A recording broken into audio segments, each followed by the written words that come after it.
శ్రేష్టమైన మహోన్నతమైన నామం పేరిట అందరికి శుభాలు శుభాలు శుభాలు శుభాలం. అందరికి వందనాలు. దేవుడు సకల ఐశ్వర్యము చేత, సమస్త విధములైన మేలుల చేత, సర్వ సమృద్ధి చేత ఆయన మిమ్ములను తృప్తిపరచునుగాక. నీ ప్రతి అవసరతను ఆయన తీర్చునుగాక. మీరేసే ప్రతి అడుగులో ఆయన మీకు తోడై ఉండి మిమ్మల్ని బలపరచునుగాక.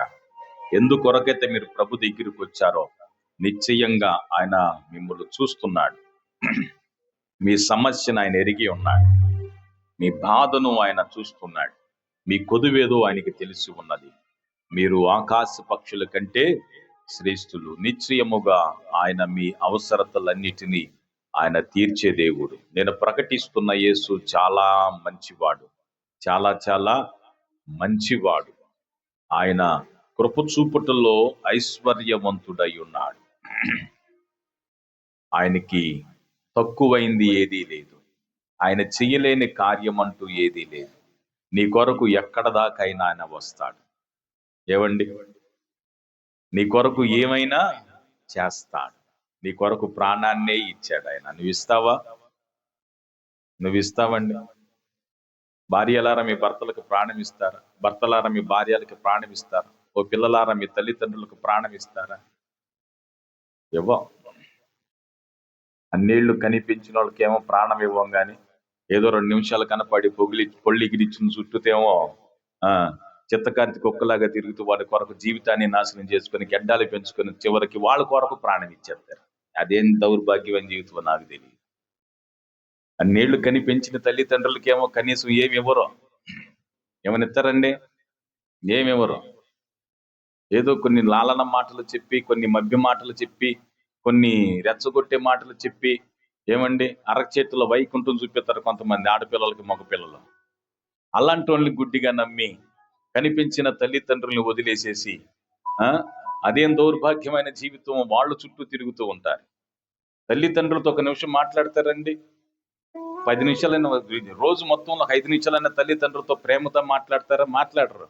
వాళ్ళకి మాత్రం గంటలు గంటలు మరి ఫోన్లు, చెవులలో రక్తం కారాల. మరి ఏం మాటలు మాట్లాడతారు నాకు తెలియదు సావదు. నేను ఎవరితోనో మాట్లాడుతాను 2 నిమిషాల కన్నా ఎక్కువ మాట్లాడలేను నేను.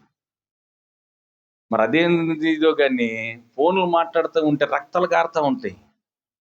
అదేం దౌర్భాగ్యం. మరి కనిపించిన తల్లిదండ్రులకు జీవితం అంతా త్యాగం చేసి, ఏమండి జీవితం అంతా త్యాగం చేసి మీ కొరకే ఆశలు పెంచుకొని బతికే తల్లిదండ్రులు 5 నిమిషాలు సమయం ఇవ్వరు.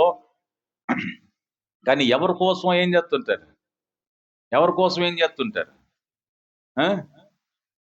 పోయిన వారం వాక్యం విన్నాం కదా, బుద్ధి లేనోడు ఎక్కడ తిరుగుతాడంట? చీకటి సందుల్లో తిరుగుతుంటాడంట. బుద్ధి లేని పడుచువాడు ఎక్కడ తిరుగుతూ ఉంటాడు? జాగ్రత్త సుమా. దేవుడు మన జీవితాలకి ఎంతో విలువైన జీవితాలను ఇచ్చాడు. అవి వేటి కోసమో ఎవరి కోసమో ఏం చేయకండి, జీవితాన్ని పాడు చేసుకోకండి. తల్లిదండ్రులకు సమయం ఇవ్వండి. తల్లిదండ్రులకు ఏమివ్వండి? సమయం ఇవ్వండి. వారితో మాట్లాడండి. ఎవరి కోసమో ఏమివ్వకండి. ఎవరి కోసం ఏమివ్వకండి. మిమ్మల్ని కనిపించిన తల్లిదండ్రుల కన్నా ఎవ్వరూ ఎక్కువ కాదు. వాళ్ళెవరో అంటారంట, అమ్మకేమో బోవెట్టాడు కానీ పిన్నమ్మకేమో బంగారు గాజులు కొనిస్తానన్నాడంట. తల్లిదండ్రులు కనీసం ముద్దెట్టలేడు. తల్లిదండ్రులు ఏదైనా మార్చారా అంటారు. అది పక్కింటోళ్ళు చెప్పగానే చేతులు కట్టుకొని అప్పుడే బంధింపబడ్డ గొర్రె పిల్లలాగా తల్లిదండ్రుల దగ్గర తోడేళ్ళలాగా ఉంటారు, వేరే వాళ్ళ దగ్గర గొర్రె పిల్లలాగా అయిపోతారు. మరి అదేంటో నాకు అర్థం కాదు. ఈ ఓవర్ యాక్షన్ ఏంటో నాకు చాలా మంది విషయంలో నాకు అర్థం కాదు. మరీ ఓవర్ యాక్షన్. తల్లిదండ్రుల దగ్గర తోడేళ్ళలాగా ప్రవర్తిస్తారు, కానీ ఎవరో దగ్గర ఏం చేస్తుంటారు? గొర్రె పిల్లల్లాగా, సాధు జీవుల్లాగా, వదకప్పుడే నరకటానికి తీసుకెళ్తున్న గొర్రె పిల్లలాగా వెళ్ళిపోతా ఉంటారు. దేవునికి సమయాన్ని ఇవ్వండి. తల్లిదండ్రులకి ఏం చెయ్యండి? సమయాన్ని ఇవ్వండి. ఈ లోకంలో దేవుడు మనకి తల్లిదండ్రులను ఇచ్చాడు, వాళ్ళని అమితముగా ప్రేమించండి. వాళ్ళకంటూ కొంత సమయాన్ని ఇవ్వండి. వాళ్ళకన్నా ఎవరు ఎక్కువ కాదు. అందరూ వాడుకునే వాళ్లే. మీ కొరకు వాడబడేది, తాము కాల్చుకునేది, మీ కొరకు నలిగిపోయేది కేవలం తల్లిదండ్రులు మాత్రమేనండి.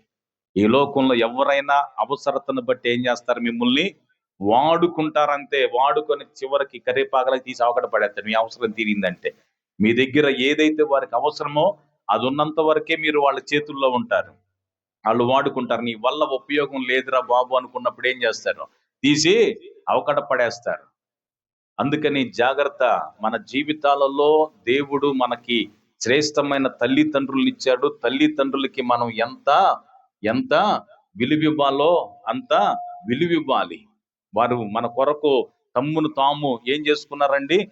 త్యాగం చేసుకున్నారు. వారు మన కొరకు తమ్మును తామును ఏం చేసుకున్నారు? త్యాగం చేసుకున్నారు. వాళ్ళ త్యాగం అయితే నువ్వు పెరిగి పెద్దోడయ్యావు. వాళ్ళు త్యాగం అయితే నువ్వు చదువుకోగలిగావు. వాళ్ళు కడుపు కట్టుకొని నీ కడుపు నింపారాళ్ళు. తమ మానుకొని నీ అవసరతలు ఏం చేశారు? వాళ్ళు తీర్చారు కదండి. అందుకని ఈ లోకంలో మనం ప్రాణం గనక పెట్టాల్సి వస్తే మొదటిగా ఎవరి కొరకు పెట్టాలా?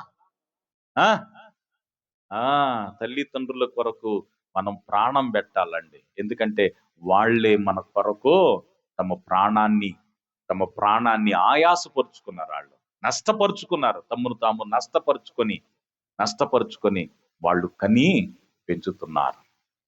ఓకే. అందుకని మనం ఎక్కువ విలువ మనం ఎవరికి ఇవ్వాలండి? గడిగా చెప్పాలి. ఎవరికి ఇవ్వాలి? తల్లిదండ్రులకు ఇవ్వాలి. దేవునికి ఇవ్వాలి. దేవుడు నీ కొరకు ప్రాణం పెట్టాడు.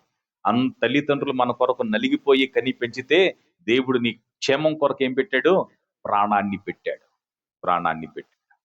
అందుకని మనం తల్లిదండ్రుల మాట వినాలి.